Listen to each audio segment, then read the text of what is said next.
करें तो इसके पस मंजर पर गौर करने से पता चलता है कि जब ये हबक्कूक इस कलाम की बात और इस कलाम की कलम कशाई पर बात कर रहा है तो यहां पर जोर जो है वो किस बात पर दिया जा रहा है और इसके पीछे जो जोर है जिसके लिए उसने बात की है उसके पीछे किस कौम का हाथ है। दरअसल ये जो वक्त है इस वक्त बाबल की जो आसीरी है या बाबल का जो बादशाह है जिसका नाम नबूकत नजर है, जिसका नाम क्या है जी, नबूकत नजर है, ये उस वक्त की पावरफुल जो है वो कौम है, ये उस वक्त का पावरफुल बादशाह है। इसके हाथ में बादशाही है, इसके हाथ में सारे का सारा जो है कौम का कंट्रोल है, इसके हाथ में सारे के सारे जितने भी शहर हैं, चाहे वो बाबल है, चाहे वो यरूशलेम है, यहूदा है, गलील है, आसपास के मुल्क शाम है, फारस है, जितने भी मुल्क हैं सारे के सारे जो हैं वो इसके कंट्रोल में हैं। इसकी तमाम मुल्कों पर आजादारी है, इसकी हुकूमत है। अब यहां पर बातचीत हो रही है, हबक्कूक की और खुदा के दरमियान उसकी गुफ्तगू हो रही है और इस गुफ्तगू में हबक्कूक जो है वो खुदा से ये पूछता है कि ये जो कहर हो रहा है क्या तू अब तक भी चुप रहेगा, क्या तू अब भी खामोश रहेगा कि इतने कहर के जो खास तौर पर हम पर बंधन टूट रहे हैं, इतने कहर के जो हम पर पहाड़ टूट रहे हैं, क्या तू अब भी खामोश रहेगा। तो खुदा उससे आगे से जवाब देता है कि मैं मुआयना वक्त पर पर्दाफाश करूंगा। मैं क्या करूंगा, मुआयना वक्त पर पर्दाफाश करूंगा और तुझे दिखाऊंगा कि मैं कितना मुहीम हूं। टॉपिक है बेपर्दा। क्या है जी, बेपर्दा। यहां पर 15वीं आयत में हबक्कूक लिखता है उस पर अफसोस जो अपने हमसाया को अपने कहर का जाम पिलाकर मतवाला करता ताकि उसको बेपर्दा करे। दरअसल यहां पर हबक्कूक जो है वो बात कर रहा है उस ताकतवर कौम की, उस जबरदस्त कौम की। उस वक्त ये कौम जो है हर एक कबीले पर, हर एक कौम पर दावा बोलती थी और उसे अपने कहर का जाम पिलाती थी, उसे अपने कहर का जाम पिलाकर उससे बेपर्दा कर देती थी, उसके तमाम जो कंट्रोल थे उनको खत्म कर देती थी। अच्छा, इन कंट्रोल में होता क्या था, उस कौम के अंदर जितने जो लोग थे जिनके खुफिया राज थे, जिस तरह से वो जिंदगी गुजारते थे, उनके तमाम राज फाश कर देते। लिखा है ना कि वो क्या करता है, अपनी हमसाया को कहर का जाम पिलाकर क्या करता है, मतवाला करता। मतलब इस तरह का कहर पिलाकर उसे मतवाला करता कि वो इस लायक ही नहीं रहता कि वो हाथ उठाकर ये कह सके ओ मनु बचा और मैं मरन नहीं कही। इस कदर वो मतवाला कर देता है, इस कदर वो कहर का जाम पिलाकर क्या करता है, मतवाला कर देता है। और फिर आगे से क्या करता है, कहता है कहर का जाम पिलाता ताकि उसको क्या करे, बेपर्दा करे। अगर पुराने अहदनामा का बगौर मुताला किया जाए तो कुछ ऐसे ही हमें मनाज़र नजर आते हैं, कुछ ऐसे ही मनाज़र हमें नजर आते हैं कि जहां पर जब एक कौम जोरावर होती और जब दूसरी कौम पर वो दावा बोलती तो उसे बेपर्दा कर देती और उसे कहर का ऐसा जाम पिलाती कि वो इस लायक न रहता। क्योंकि जब इंसान बेपर्दा हो जाए तो फिर उसके अंदर जोर की सकत नहीं रहती, उसके अंदर जोर की सकत नहीं रहती। हम आज इस दुनियावी तौर पर अगर इस दौर में देखें तो हम भी आज ऐसा ही करते हैं। हम भी कई बार अपने हमसाया को बेपर्दा करते हैं। उस वक्त कौमें कौमों को बेपर्दा करती थी और आज हम घराने जो हैं हम आसपास अपने अजीजों को बेपर्दा करते हैं, हम अपने हमसायों को बेपर्दा करते हैं। ਇਹਦਾ मतलब हमसाए ਦਾ ਇਹ नहीं कि ਜਿਹੜਾ ਘਰ ਦੇ ਨਾਲ ਘਰ है ਉਹ हमसाया है। ਹਮਸਾਏ ਤੋਂ ਮੁਰਾਦ ਹੈ ਕਿ ਜਿਹਨੂੰ ਤੁਸੀਂ ਜਾਣਦੇ ਹੋ, ਜਿਹਨਾਂ ਨਾਲ ਤੇ ਅੱਲਾਹ ਤਾਲੁਕਾਤ ਅੱਛਾ ਹੈ, ਜਿਹਨੂੰ ਤੁਸੀਂ ਆਪਣੇ ਕਰੀਬ ਜ਼ਿਆਦਾ ਰੱਖਦੇ ਹੋ, ਕਹਿੰਦਾ ਹੈ ਕਿ ਉਹ ਤੇਰਾ ਹਮਸਾਇਆ ਆਂਦਾ। ਉਹਦੇ ਤੇ ਅਫਸੋਸ ਕਿ ਜਿਹੜਾ ਆਪਣੇ ਹਮਸਾਇਆ ਨੂੰ ਕੀ ਕਰਦਾ ਹੈ, कहता जाम पिलांदा है तो उन्हों बेपर्दा करता है। आज मौजूदा दौर में अगर हम देखें तो हमारे बहुत से ऐसे बुजुर्ग भाई बहन ऐसे हैं कि जो अपने ही खानदानों को बेपर्दा करते हैं, उनको कहर का जाम पिलाते हैं और उनको बेपर्दा कर देते हैं। और इस बेपर्दा होने की वजह से कई बार उनको रिस्वाई का सामना करना पड़ता है, उनको नुकसान का सामना करना पड़ता है। और ये नुकसान, इसका खमियाजा किस इंसान को भुगतना पड़ता है? उस इंसान को जो बेचारा इस बात से कतन वाकिफ नहीं होता कि मेरी जिंदगी से हो क्या रहा है, मेरे साथ हो क्या रहा है, मेरे साथ चल क्या रहा है। हालांकि उसे हकीकत मालूम नहीं होती कि किसी ने उसे बेपर्दा कर दिया, किसी ने। आज हम किसी को जब बर्बाद करते हैं तो भाई उसे बर्बाद करने में कोई कसर नहीं छोड़ते, हम उसे बर्दाश्त ही नहीं कर सकते। हम उसे क्या नहीं कर सकते? बर्दाश्त ही नहीं कर सकते। क्यों? क्योंकि हमारे अंदर ये सकत ही नहीं होती। हाँ, एक करी जो गुंडी लाती असा जो एक करी बर्बादी दी अकल लाती, उस तो बाद की है कि उन्होंने उसी बजा भी नहीं सकते। क्यों? क्योंकि असी जाते होया किसी ने बर्बाद होना अच्छा है, ये रसवा है, अच्छा है कि बर्बाद होना। वो पंजाबी दी कहावत है ना कि ना ते असी किसी नु खांदे आ वेख सकते ते ना असी किसी नु जे कोई तगड़ा ओनू भी नहीं वेख सकते, जे कोई माड़ा तो ओनू भी नहीं वेख सकते। जे कोई तगड़ा तो आशड़ा यार बड़ी गल है यार, और तो रक्ष करना, ते जे कोई माड़ा तो ओनू प्यार ताने देने, वो तू मारी गया है। उस पर अफसोस जो अपने हमसाया को कहर का जाम पिलाकर उसे मतवाला करता ताकि उसे क्या करे? बेपर्दा करे। हम बार बार बेपर्दा करते हैं, हम बार बार उसे रुसवा करते हैं अपना हमसाया जानते हुए। हालांकि उन 10 अहकाम में क्या लिखा कि तू अपने पड़ोसी का क्या करना? लालच ना करना। इसका मतलब ये नहीं कि वहां पर पड़ोसी का जो हुक्म दिया गया है वो दूसरी तरह से नो, यहां पर जो खास बात है वो ये है कि तू अपने हमसाया को कहर का जाम ना पिलाकर, उसे मतवाला ना कर, उसे नुकसान ना पहुंचा, उसे बेपर्दा ना कर। लेकिन हम क्या करते हैं? हम कोशिश करते हैं कि किसी ना किसी तरह से इसे नुकसान पहुंचाया जाए, ताकि कल जब सुबह उठकर मैं अपनी नजरों से देखूं तो ये परेशान और तकलीफ और नाडाल हो तो मैं खुश हो जाऊं, मेरी रूह को सुकून मिल जाए।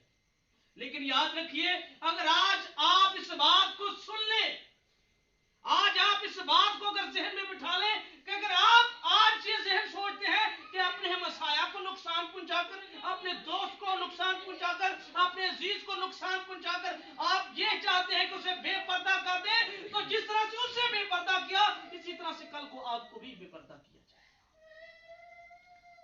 ख्याल करें कि हम किस राह पर चल पड़े हैं। अब जब ये जिस तरह से ये बाबल कौम जो है जिस तरह से ये पावरफुल थी, ये हासिल कलाम है, इस बात को बड़े गौर से सुनिएगा।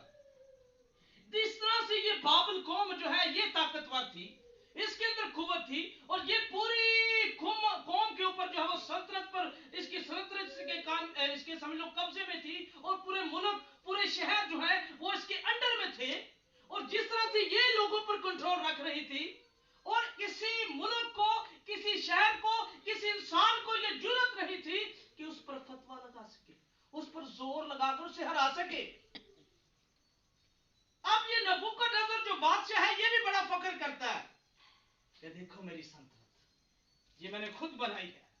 लेकिन वक्त आता है कि जिस तरह से ये बेपर्दा करता है दूसरी कौमों को, दूसरे शहरों को, बेटियों को, बेटों को, वक्त आता है कि ये भी बर्बादी का लुकमा बन जाता है। वक्त आता है कि ये भी बर्बादी का लुकमा बन जाता है। और क्या होता है कि जिस कौम को या जिस कबीले को जिस तरह से ये बर्बाद कर रहा होता है یا جن قوموں کو اس نے برباد کیا ہوتا ہے، ایک وقت آتا ہے کہ جب اس کا بے پردہ ہونے کا وقت آتا ہے تو جو قوم اسے بے پردہ کرتی ہے اس کا مرتے ہوئے پتہ بھی نہیں چلتا، یہ بے پردہ ہو جاتا ہے، اپنے آپ کو دیکھتا ہے کہ یہ میرے ساتھ کیا ہو، کیوں؟ پنجابی کی کہاوت ہے کہ جو کٹو گے وہی بڈو گے، جو کٹو گے وہی بڈو گے۔ ہمیں اپنے ہمسایہ کو قہر کا جام پلا کر اسے متوالا کر کے اسے بے پردہ نہیں کرنا۔ یاد رکھیں اگر ہم اسے بے پردہ کریں گے، اگر ہم اسے قہر کا جام پلائیں گے تو وہی قہر جو ہے وہ ہماری زندگیوں میں بھی آئے گا، ہمیں بھی اس نقصان کا خمیازہ بھگتنا پڑے گا۔ حبقوق یہاں پر خدا کے ساتھ مخاطب ہے، وہ کہتا ہے کہ تو قوم کیوں خاموش ہے، غموں کے، پریشانیوں کے، مشکلات کے پہاڑ ٹوٹ رہے ہیں اور تو ابھی بھی چپ ہے۔ خدا کہتا ہے کہ تو مہینہ وقت پر میرا جلال دیکھے گا۔ حبقوق کو یہ ہے، حبقوق کو کیا ہے؟ اسے یہ ہے کہ یہ جو معاملہ چل رہا ہے پتہ نہیں یہ ختم ہونے والا ہے کہ نہیں، اسے یہ ہے کہ یہ جو نقصان ہو رہا ہے یہ پتہ نہیں اسی طرح سے ہوتا رہے گا، کیونکہ قوم اسیری میں تھی اور بابل پوری زور پر تھا، عروج پر تھا، اسے یہ تھا کہ پتہ نہیں اس طاقت کا زور ٹوٹے گا کہ نہیں، اس بادشاہی کا بندھن ٹوٹے گا کہ نہیں، لیکن خدا اسے خوشخبری دیتا ہے، وہ کہتا ہے کہ تو مہینہ وقت پر مجھے دیکھے گا کہ میں کس طرح سے ان کو بے پردہ کرتا ہوں۔ اور خدا اپنے بندہ حبقوق کی نظر سے، اس کے لفظوں کی قلم کشائی سے اپنے لوگوں تک یہ پیغام پہنچاتا ہے کہ تو اپنے ہمسایہ کو قہر کا جام پلا کر متوالا کرتا ہے اور اسے بے پردہ کرتا ہے۔ اور آگے اگلی آیت میں لکھا ہے تو عزت کے عرض رسوائی سے بھر گیا، تو عزت کے عرض رسوائی سے بھر گیا، کیوں؟ کیونکہ جس نے بے پردہ کیا ایک وقت آیا کہ وہ بھی عزت کے عرض رسوائی سے بھر گیا۔ جو عزت کمانا چاہتا ہے نا، جو عزت کمانا چاہتا ہے، وقت آئے گا کہ جو اگر وہ بے پردہ کر کے عزت کمائے گا تو جو عزت اس نے بے پردہ کر کے کمائی ہے وہ بالکل نست ہو جائے گی، بالکل برباد ہو جائے گی۔ وہ جو بے پردہ کرنے کی اس نے عزت کمائی ہے وہ اسی طرح سے لٹ جائے گی، جس طرح سے کہتے ہیں کہ حرام کا کمایا ہوا پیسہ، جہاں حرام کی کمائی ہوئی دولت، جہاں حرام کی کمائی ہوئی ہر وہ چیز جو انسان اپنے گھر میں لے کے آتا ہے وہ اسی طرح سے برباد ہو جاتی ہے، اسی طرح سے گھر سے چلی جاتی ہے، وہ پیسہ اسی طرح سے گھر سے چلا جاتا جس طرح سے ہوا آتی اور اڑ جاتی۔ مٹی ہے نا، اسے ہاتھ میں ایسے پکڑے، اسے کھولے اور مٹی جیسے جیسے ہوا چلے گی وہ اڑتی جائے گی۔ اسی طرح سے ہر چیز جو بے پردہ کر کے آپ کسی کو نقصان پہنچانے کے لیے کریں گے وہ اسی طرح سے اڑے گی۔ آپ کی زندگی کے پل، آپ کی زندگی کی گھڑیاں بھی اسی طرح سے اڑتی جائیں گی۔ بے پردہ، کیا؟ بے پردہ۔ آئیں خیال کریں، زور ڈالیں اپنے ذہنوں پر، اپنے دماغوں پر، ہو کیا رہا ہے، ہم کیا کیا رہے ہیں؟ کیا آج ہم یہ تو نہیں سوچ رہے کہ ہم اگر اپنے ہمسایہ کو قہر کا جام پلا کر اگر اسے متوالا کریں گے تو اس کا خمیازہ ہمیں نہیں بھگتنا پڑے گا؟ یاد رکھیں اس کا خمیازہ آپ کو بھگتنا پڑے گا، اور معینہ وقت پر۔ اور یاد رکھیں خدا اس وقت چوٹ لگاتا ہے جب آپ کو پتہ بھی نہ ہو، جب آپ کا ذہن بھی وہاں کام نہ کرتا۔ داؤد کو دیکھیں، داؤد کی لائف پر اگر غور کریں، میں چھوٹی سی بات کر کے اسے بند کروں گا۔ داؤد نے جب ایک گناہ کیا تو وہ گناہ کر کے بے پردہ کر کے بھول گیا کہ میں نے یہ گناہ کیا، یا میں نے کسی کی بیوی کو بے پردہ کیا، یا میں نے کسی قبیلے کو یا میں نے کسی خاندان کو بے پردہ کیا، وہ بھول گیا ہوا تھا۔ لیکن اس وہاں پر ایک نبی آ گیا، ناتن نبی جس کا نام ہے، وہ اسے آ کر بتاتا بھائی تو کیا سوچ رہا ہے کہ تو نے جو گناہ کیا، تو نے جسے بے پردہ کیا، کیا تو بھول چکا ہے کہ وہ گناہ تیرے جو تیرے زمرے لگے گا؟ کہتا نہیں نہیں نہیں نہیں نہیں، میں نے قتل نہیں کیا، میں نے ہاتھ نہیں لگایا۔ اس نے کہا کہ چاہے تو نے نہ لگایا ہو، تو نے صرف یہ کہہ دیا کہ اسے ختم کر دو، تو تو نے اپنے ہاتھوں سے کروا دیا۔ کچھ لوگ پتہ کیا کرتے ہیں، اپنے سے نہیں کرواتے، اپنے سے ہاتھوں سے نہیں کسی کا نقصان کرتے۔ جی کسی نے کوئی مارو نا، کسی نے جا کے روڑا مار دیو، کسی نے گولی مار دیو، یا کسی نے ویسے نقصان کسی نے چاقو مار دیو۔ کچھ لوگ تو اپنے ہاتھوں سے کسی کا نقصان کرتے ہیں نا، اسے بے پردہ کرتے ہیں، لیکن کچھ کیا کرتے ہیں، اپنی باتوں سے بے پردہ کر دیتے ہیں۔ وہ بندہ ساری زندگی دا ایسا بے پردہ ہوتا ہے، وہ کسی نہ نہیں ملا سکتا، حالانکہ وہ نقصان کوئی نہیں، یا وہ کوئی غلطی کوئی نہیں ہے۔ ہم اپنے لفظوں سے بھی کئی بار کسی بندے کا قتل کرتے ہیں، اسے بے پردہ کر دیتے ہیں۔ یاد رکھیں، اپنے لفظوں سے ایسا قتل اور ایسا بھی پردہ کسی کو نہ کریں کہ کل کو وہ اپنی رسوائی میں بیچارہ مر جائے۔ لیکن یاد رکھیں، اگر وہ مر گیا تو کل کو آپ پر بھی وقت آئے گا۔ اگر آپ نے کسی کو رسوا کیا، آپ نے کسی کا رسوائی والا منہ دیکھا، اسے خوش ہوئے دیکھ کر اسے قہر کا جام پلایا، تو آپ کو بھی اسی طرح کا جام پینا پڑے گا۔ اور یہ جام اتنا کڑوا ہے کہ انسان پھر چارپائی سے اٹھ نہیں سکتا۔ وہ صرف یہی کہتا ہے منو کسی طرح ٹھال ہے، منو کا کسی طرح چکل ہے۔ خیال کریں کہ ہم کسی کو بے پردہ نہ کریں، نقصان نہ اٹھائیں، کسی کا نقصان کر کے یہ نہ سوچیں کہ ہم جو کر رہے ہیں ہم بڑا ہی اچھا کر رہے ہیں، جیسی کرنی ویسی کرنی۔ خدا مجھے اور آپ کو اس کلام پر عمل کرنے کی توفیق بخشے۔